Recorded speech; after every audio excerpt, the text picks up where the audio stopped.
ایک ساتھ اپنے قریب بیٹھے ہوئے لوگوں سے بات نہیں کر رہا ہوتا، لیکن موبائل کے تھرو، موبائل کے واسطے سے وہ دنیا کے کسی دوسرے دوست کے ساتھ وہ ٹچ میں ہوتا ہے اور بات کر رہا ہوتا ہے۔ لہذا موبائل نے بالکل ہم سب کو بدل کر رکھ دیا ہے، ہمارے لائف سٹائل کو، طرز زندگی کو، دوستوں کے ساتھ ملاقات کو، رشتہ داروں کے ساتھ اٹھنے بیٹھنے کو، سب کچھ بدل کر رکھ دیا ہے۔ موبائل جہاں یہ اللہ تعالیٰ کی رحمت ہے کہ اس کے ذریعے سے ہماری زندگی آسان ہو گئی ہے، بہت سارے کام لمحوں اور منٹوں میں ہم موبائل کے ذریعے سے انجام دے لیتے ہیں، اگر اس کا استعمال صحیح ہے تو یہ ہمارے لیے اللہ تعالیٰ کی بہت بڑی رحمت ہے۔ لیکن یہ موبائل اگر ہمارے لیے گناہوں کا، پریشانیوں کا اور اللہ کی نافرمانی کا ذریعہ بن جائے تو پھر یہ موبائل بہت بڑی زحمت بھی ہے۔ ہم موبائل کے نفع پر اور موبائل کے فائدوں پر ہم گھنٹوں بات چیت کر سکتے ہیں اور سوچ سکتے ہیں اور اس کو ہم محسوس بھی کرتے ہیں، لیکن اس موبائل کے آنے کے بعد گناہوں میں بھی کس قدر تیزی سے اضافہ ہوا ہے اور گناہ کتنے آسان ہو گئے ہیں، یہ بھی ہم بآسانی اگر ذرا سا بھی غور کریں تو اندازہ لگا سکتے ہیں۔ پہلے پورے علاقے میں، پورے گاؤں دیہات میں کسی ایک مالدار آدمی کے گھر ٹی وی ہوتا تھا، کسی کو مووی اور فلم دیکھنی ہو تو اس کے یہاں جایا کرتے تھے لوگ، لیکن ابھی یہ موبائل ہر آدمی کے گھر میں ٹی وی کا کام کر رہا ہے، ہر آدمی کے ہاتھ میں یہ وہ کچھ دکھا رہا ہے جس کا پہلے تصور بھی نہیں کیا جا سکتا تھا۔ لہذا یہ موبائل اس نے گناہوں میں بھی بہت تیزی سے اضافہ کیا ہے، اور کچھ گناہ ایسے کامن ہماری سوسائٹی اور معاشرے میں اس موبائل کے نتیجے میں عام ہو گئے ہیں کہ ہمیں اب ان کے گناہ ہونے کا احساس بھی نہیں ہوتا ہے۔ آدمی شراب پیتا ہے تو کم از کم گناہ کا احساس رہتا ہے، اسی طرح آدمی کوئی دوسرا بڑا گناہ کرتا ہے تو گناہ ہونے کا احساس رہتا ہے، لیکن ہم موبائل سے کتنے گناہ کر رہے ہیں اس کا ہمیں احساس بھی ختم ہو گیا ہے۔ وائے ناکامی متاع کارواں جاتا رہا، کارواں کے دل سے احساس زیاں بھی جاتا رہا۔ اس موبائل کے نتیجے میں ہم کتنے گناہ کرتے ہیں، ان میں سے کچھ گناہوں کو آج کی اس ویڈیو میں بیان کرنا مقصد ہے۔ نمبر 1 بد نظری کا گناہ ہے۔ اللہ تبارک و تعالیٰ قرآن مجید میں ارشاد فرماتے ہیں قُل لِلْمُؤْمِنِينَ يَغُضُّوا مِنْ أَبْصَارِهِمْ وَيَحْفَظُوا فُرُوجَهُمْ۔ اسی طرح عورتوں کو خطاب ہوا قُل لِلْمُؤْمِنَاتِ يَغْضُضْنَ مِنْ أَبْصَارِهِنَّ وَيَحْفَظْنَ فُرُوجَهُنَّ۔ اے لوگوں، اے مردوں اور اے عورتوں، تم اپنی نگاہوں کو نیچی رکھو تاکہ تم گناہوں سے محفوظ رہو اور پاک دامنی والا جو وصف ہے وہ تمہارے ساتھ باقی رہے۔ یہ بد نظری کا گناہ ہے، آف لائن کرنا بھی گناہ ہے اور آن لائن کی دنیا میں بھی یہ گناہ ہے۔ لہذا موبائل میں فوٹوز اور گندی ویڈیوز، فحاشیت اور عریانیت پر مبنی موویز دیکھنا ہمارے لیے بالکل ناجائز اور حرام ہے، جس طرح عام زندگی میں کسی عورت کو مرد کے لیے دیکھنا، غیر محرم اور اجنبی عورت کو دیکھنا یہ حرام ہے۔ اور اس بد نظری کے گناہ کو عام کرنے میں دنیا کی ٹیکنالوجی نے خوب زور لگایا ہے۔ یہی وجہ ہے کہ ہمارے ہاتھ میں موبائل ہو تو جو بھی اپلیکیشنز ہم استعمال کر رہے ہوتے ہیں وہ ہمارے سامنے موجود ہوتے ہیں اور ان پر گندے، برہنگی اور ننگے پن والے ایڈورٹائزمنٹ چل رہے ہوتے ہیں۔ لہذا ہمارے لیے ضروری ہے کہ ہم یا تو ایسے ایپس استعمال نہ کریں، اور اگر استعمال کرنا مجبوری ہو تو ہم پورے احتیاط کے ساتھ استعمال کریں۔ دوسرا گناہ وہ ہے غیر محرم کے ساتھ کانٹیکٹ، ریلیشن اور رابطہ رکھنے کا گناہ۔ پہلے زمانے میں غیر محرم اجنبی عورتوں سے ملنا یہ جو شیر لانے کے مترادف ہوتا تھا، مشکل کام ہوتا تھا، لیکن موبائل نے اس کو بے پناہ عام اور بے پناہ آسان کر دیا ہے۔ لہذا ہم دیکھتے ہیں کہ اس موبائل کے ذریعے سے لوگ دنیا کے دوسرے کونوں میں بھی اجنبی عورتوں کے ساتھ اور اجنبی لڑکیاں اجنبی لڑکوں کے ساتھ آپس میں باتیں کرنے میں، ایک دوسروں کو فوٹوز بھیجنے میں بزی ہیں، اور اس گناہ کا احساس بھی ختم ہو گیا ہے، چونکہ یہ گویا سوسائٹی میں اس قدر عام ہو گیا کہ اس کے گناہ ہونے کا احساس بھی ختم ہو گیا ہے۔ لہذا باہر کی دنیا میں بھی کسی غیر محرم اجنبی لڑکی سے یا لڑکی کے لیے لڑکے سے جس طرح تعلق رکھنا حرام ہے، اسی طرح آن لائن کی دنیا میں موبائل کے واسطے سے یا کسی دوسرے ڈیوائس کے واسطے سے یہ تعلق رکھنا ناجائز اور حرام ہے۔ نمبر 3 گانے سننا۔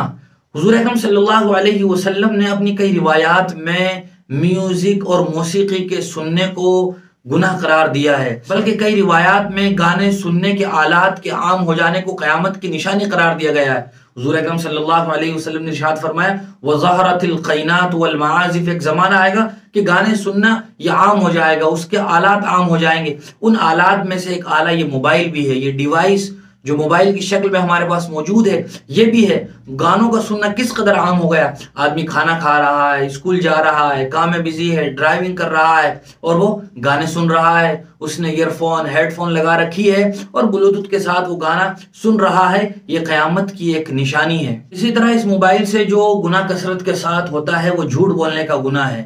ہم دیکھتے ہیں کہ کتنے ہی لوگ موبائل پر جھوٹ بول رہے ہوتے ہیں، وہ ہوتے کہیں اور ہیں اور بتا کہیں اور رہے ہوتے ہیں۔ اسی طرح انہوں نے وہ کام کیا نہیں ہوتا اور اگلے آدمی کو بتا رہے ہوتے ہیں وہ کام ہو گیا ہے۔ تو اس موبائل کے ذریعے سے جھوٹ بے پناہ عام ہے۔ ہم ڈرائیوروں کو دیکھتے ہیں کہ وہ ہوتے کہیں ہیں اور اگلے آدمی کو بتاتے ہیں ہم تو تمہارے قریب پہنچ گئے۔ یہ بالکل سراسر جھوٹ ہے۔ اسی طرح موبائل پر اور مختلف جو سوشل میڈیا سائٹس ہیں اور جو مختلف اپلیکیشن ہیں، وہ واٹس ایپ ہو، فیس بک ہو یا دوسرے اپلیکیشنز ہو، وہاں لوگوں نے لڑکا ہونے کے باوجود اپنے آپ کو لڑکی دکھا رکھا ہے، لڑکیوں نے لڑکوں کو دکھا رکھا ہے اور آپس میں ایک دوسرے کے ساتھ جھوٹ بول کر باتیں ہو رہی ہیں یا یہ کہ دوسرے طریقوں سے گناہ ہو رہے ہیں۔ تو گویا موبائل کے ذریعے سے جھوٹ یہ بھی ایک عام چیز ہو گئی ہے۔ اسی طرح موبائل سے ایک گناہ جو کثرت کے ساتھ ہوتا ہے وہ بے ادبی کا گناہ ہے۔ ہم سوشل میڈیا پر دیکھتے ہیں کہ بہت سے لوگ دوسرے اچھے خاصے بڑے لوگوں کے بارے میں رائے زنی کر رہے ہیں اور ان کو بے تکا اور برا بھلا کہہ رہے ہیں، سخت سست کہہ رہے ہیں، حالانکہ نہ انہیں وہ زیب دیتا ہے اور نہ اگلی شخصیت وہ اس لائق ہے کہ اسے یہ کچھ کہا جائے جو کہا جا رہا ہے۔ اور ہر آدمی کے ہاتھ میں موبائل ہے، وہ ٹائپ کرتا ہے اور میسج کو اور اپنی پوسٹ کو وائرل کر دیتا ہے، چاہے اگلے آدمی کو برا لگے، چاہے وہ اس کے لیے ایذا اور تکلیف کا ذریعہ ہو، اس کا دل دکھے، اس کا احساس ہی گویا ختم ہو گیا ہے۔ اسی طرح ایک بہت بڑی وبا اور بلا جو ہے وہ ہے شہرت کے حصول میں، اور سستی شہرت کے حصول میں آدمی کس قدر آگے حدوں کو پھلانگ گیا ہے۔ بہت آسان طریقہ ہو گیا ہے سوشل میڈیا کے ذریعے سے شہرت کمانا، کہ آدمی چاہے اس کے لیے اس کو اپنے آپ کو ننگا کرنا پڑے، وہ آدمی اس سستی شہرت کے حصول میں اس موبائل ہی کا استعمال کر رہا ہے۔ آئے دن ایسی ریلز اور ایسی ویڈیوز بن رہی ہیں اور سوشل میڈیا پر عام ہو رہی ہیں کہ انہوں نے صرف شہرت کے حاصل کرنے کے لیے اپنے آپ کو ننگا کر دیا، اپنے معاشرے میں انہوں نے اپنے عزت اور وقار کو گھٹا لیا اور چند فالوورز اور سبسکرائبرز بڑھانے کے چکر میں انہوں نے تمام تر شریفانہ حرکتوں کو بھی پامال کر دیا اور معاشرے کی اور سوسائٹی کی اچھی اقدار کو اور کلچر کو بھی پس پش ڈال دیا۔ اسی طرح موبائل کے ذریعے سے گناہ جو بہت عام ہے اور جس کو لوگ اپنا کمال سمجھتے ہیں وہ یہ ہے کہ دوسروں کی سیکریٹ باتوں کو موبائل سے عام کرنا، یا کسی کی اگلے آدمی کی اجازت کے بغیر ویڈیو بنا لینا، یا یہ کہ فون کال ریکارڈ کر لینا اور بھی اس کو وائرل کر دینا۔ یہ آدمی اپنا کمال سمجھتا ہے اور وہ یہ سمجھتا ہے کہ میں نے راز فاش کر دیا، حالانکہ جس طرح مجلس میں جو بات ہوتی ہے وہ امانت ہوتی ہے۔ اگر اس کا تقاضا یہ ہوتا ہے کہ اس کو اپنے درمیان ہی رکھا جائے، اس کو چھپا کر رکھا جائے، کسی اور کو نہ بتائی جائے، اسی طرح موبائل کی دنیا میں جو ہم کسی سے بات کر رہے ہوتے ہیں، اس آدمی کی اگر یہ خواہش نہیں ہے کہ اس کی بات کو وائرل کیا جائے اور وہ یہ چاہتا ہے کہ نہیں یہ سیکریٹ رہے، تو اس آدمی کی کال ریکارڈ کو وائرل کرنا یا کسی کے پروگرام کو اس کی چاہت کے بغیر ویڈیو بنا کر وائرل کر دینا یہ بھی ناجائز ہے اور گناہ ہے۔ اسی طرح ایک گناہ موبائل کے ذریعے سے جو ہوتا ہے وہ سود کا گناہ ہے۔ پہلے کچھ زمانے پہلے تک کچھ ہی لوگوں کے بینکوں میں اکاؤنٹ ہوا کرتے تھے۔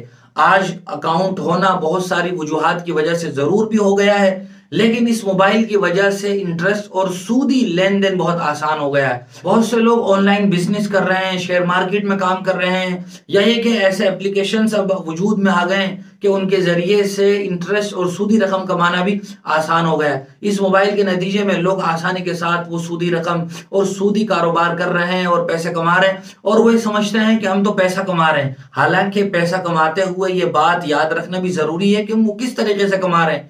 حضور اکرم صلی اللہ علیہ وسلم نے ایک روایت میں ارشاد فرمایا، لا تزول قدم عبد یوم القیامہ حتی یسأل عن 40، کہ روز قیامت کسی آدمی کے قدم اس وقت تک آگے نہیں بڑھ سکیں گے جب تک اس سے 4 سوال نہ کر لے جائیں۔ ان میں سے ایک سوال یہ بھی ہے، عن مالہ من این اخذہ وفیما انفقہ، مال سے متعلق پوچھا جائے گا کہ تم نے وہ کہاں سے کمایا اور کہاں خرچ کیا۔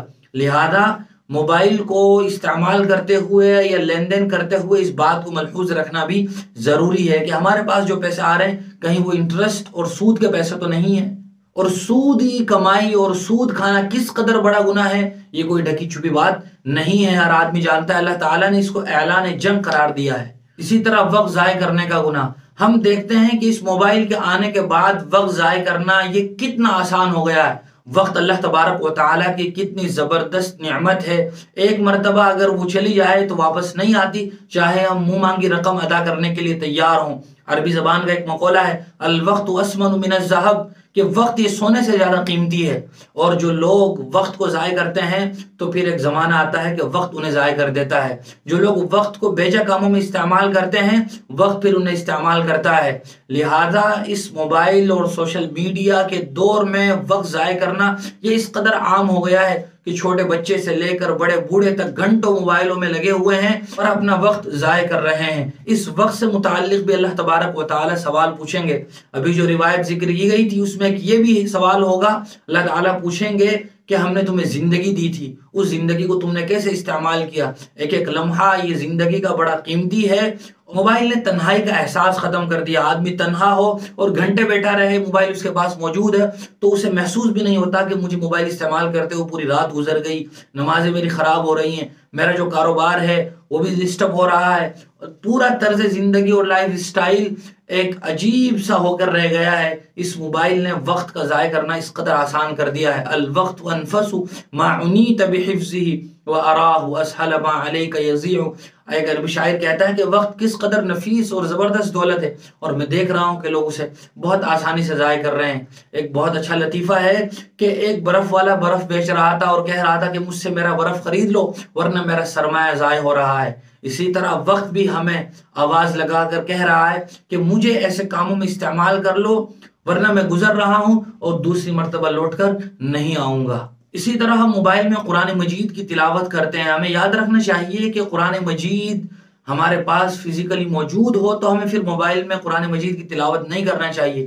قرآن مجید کو دیکھنا، اس کے صفحات کو پلٹنا یہ بھی باعث ثواب ہے۔ لہذا ہم اگر کہیں سفر میں ہیں یا یہ کہ ایسی جگہ موجود ہیں جہاں ہمارے پاس فزیکلی قرآن کریم نہیں ہے تو ہم موبائل میں قرآن مجید استعمال کر سکتے ہیں، لیکن یہ بات ملحوظ رہے کہ ہمارے موبائل میں گندی ویڈیوز، موویز اور فوٹوز نہ ہوں، کہ اسی موبائل میں قرآن مجید بھی ہے، دینی کتابیں بھی ہیں اور اسی موبائل میں یہی کچرا اور کباڑا بھی بھرا ہوا ہے۔ کیا ہم اس بات کو پسند کریں گے قرآن مجید لے جا کر بیت الخلاء والے ایریا میں رکھ دیں؟ اسی طرح یہ بھی قرآن مجید ہی ہوتا ہے لیکن یہ اپلیکیشن میں موجود ہوتا ہے، تو ہمارے لیے ضروری ہے کہ ہم اپنے موبائل کو گند سے اور اس طرح کی چیزوں سے پاک صاف رکھیں، اور پھر ہم آداب اور مستحبات کی رعایت کرتے ہوئے باوضو موبائل میں قرآن مجید کی تلاوت کرتے ہیں تو مفتیان اکرام نے اس کی گنجائش لکھی ہے اور جائز قرار دیا ہے۔ لیکن لہذا موبائل یہ اللہ تعالیٰ کی رحمت ہے جبکہ ہم اس کو صحیح طریقے سے استعمال کریں، ورنہ یہ ہمارے لیے دنیا اور آخرت میں زحمت، تکلیف اور مصیبت کا ذریعہ ہے۔ اللہ تعالیٰ ہم سب کو صحیح سمجھ نصیب فرمائے۔ وآخر دعوانا الحمدللہ رب العالمین۔ اگر آپ کو ہماری یہ ویڈیو پسند آئی ہے تو آپ اسے دیکھ کر اپنے دوستوں کے ساتھ ضرور شیئر کریں۔ جزاک اللہ۔